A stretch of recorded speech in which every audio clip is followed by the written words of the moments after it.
என்ன பிரசங்கம் பண்ணாலும் வெளியிலையும் சரி சர்ச்சிலையும் சரி ஒரு குரூப்பு மனம் திரும்பாமத்தான் இருக்கு. நான் யோசிச்சேன், எல்லாருமே மனம் திரும்பிட்டா, எல்லாருமே பரலோகத்துக்கு போயிட்டா, நரகத்துக்கு யார் தான்? பிசாசு பாவம் இல்லையா? நம்ம ஸ்கூல் படிக்கிறோம்னு வச்சுக்கிடுவோம். இப்போ 11th படிக்கிறோம், மேக்ஸ் பயாலஜி குரூப் எடுத்திருக்கோம். ஸ்கூலில் டீச்சர் கேட்காங்க, என்ன கேட்காங்க, நீங்கள் எல்லாம் என்ன ஆக போகிறீங்க? ஒரு 30 ஸ்டூடெண்ட் இருக்காங்க. 25 பேர் என்ன சொல்லுவாங்க தெரியுமா?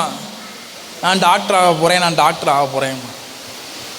எல்லாரும் டாக்டர் ஆகிட்டா யார் நர்ஸாக, யார் டீச்சராக, யார் டிரைவராக? அதனால் எல்லாரும் டாக்டர் ஆகிறது இல்லை.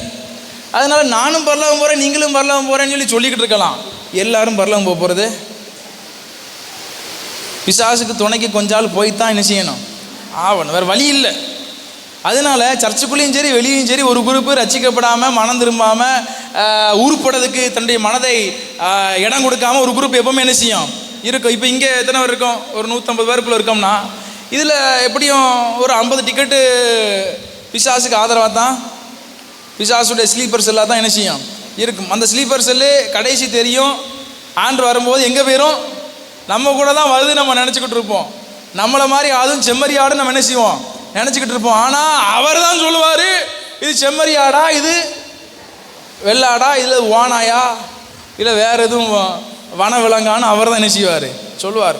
நோவா எத்தனை வருஷம் பிரசங்கம் பண்ணார் தெரியுமா? 120 வருஷம் பிரசங்கம் பண்ணார். எத்தனை பேர் ரசிக்கப்பட்டான்? வீட்டால் மட்டும்தான் அவன் பேச்சக்காரர்கிட்ட இருந்தாங்க. வேறு ஒருத்தர் என்ன செய்யலை. 120 வருஷம் பிரசங்கம் பண்ணியிருக்கான். எத்தனை பிள்ளைங்க அவனுக்கு? அவன் மனைவி சேம் காம் யாவேத்து 3 பேருடைய பெண்டாட்டி, 3 3 6 6 1 7, இவனை சேர்த்தா 8. எத்தனை வருஷத்துல? 120 வருஷத்துல.